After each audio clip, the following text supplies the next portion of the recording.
We haven't heard a lot about the VA for quite a while, and yet it is still broken. The Veterans Administration is a stain on our nation's honor.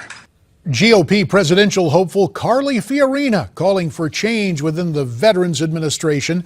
Problems with the VA have not gotten any better, and now obviously catching the attention of 2016 hopefuls. But more important than the political health of any candidate, the physical and mental health issues confronting our veterans. And that includes one of the biggest problems facing those returning from war: suicide.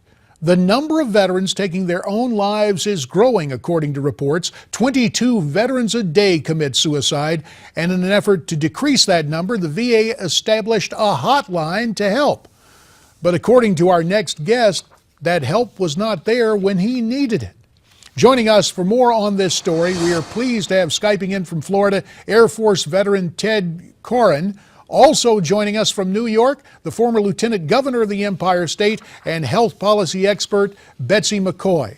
Now, Ted, you've been very candid about this. You said you were considering suicide and you called that suicide hotline from the Veterans Administration. Can you tell us what happened when you called? Well, like too many veterans, I didn't know the hotline number, so I called my local VA, James Haley, down in Tampa, Florida, and got the typical menu that most people will get. And when you get to the spot where you have to write down the 1-800 number, give them a call, and then lo and behold, you're put on hold. And in my case, I was put on hold 3 times before I finally got a human being. And being put on hold for 3 times, how long would you say you sat on hold, Ted? Each time, the longest time was 10 minutes. I don't even remember how long I was on hold the other times. But obviously, you needed somebody to talk to, and you sat there on hold. Now, Betsy McCaughey, you warned us about Obamacare. There are a lot of folks on the left who said, look at the VA healthcare system. Obamacare is going to be like the VA back when the impression was the VA was running right. You hear this story from Ted. What does it tell you, Betsy? Well, first of all, it's really a tragedy, and I want to thank Ted for his service. We owe you a lot, and I want to say personally, thank you for defending my family and my nation.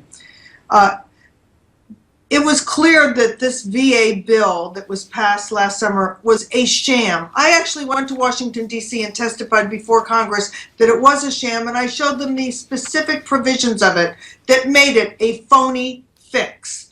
And one of them is that this law said that you could go outside the VA system and see a doctor, a psychiatrist or another kind of doctor, and that the VA would pay for it. But the fine print erected so many hurdles that it made it literally impossible for people like Ted to get to see an outside doctor and have it paid for. And even if you finally got over all those hurdles and got to a doctor after 60 days, you had to go back to the VA. What kind of a fix is that? Ted, you're not a guy who is whining and crying. You just pointed out a problem. But I'm interested in your situation right now. Have you gotten some help? How are you doing in terms of your frame of mind? Well, once it happened and it hit the media, well, I'll tell you, I've been overwhelmed with calls from veterans, regular people, the public. I've had so many private messages, texts, emails. I can't keep up with them. So I think about the only solution is the people themselves got to do something. We can't depend on the government. Obviously, they aren't going to take care of us. They're only worried about themselves and the interests of big corporations. So the people need to get together. Ted, you offered a silver lining. Betsy, we're pleased to hear Ted's doing better, but the final 30 seconds for the last word in terms of public policy to you, since you're the expert on healthcare, Betsy.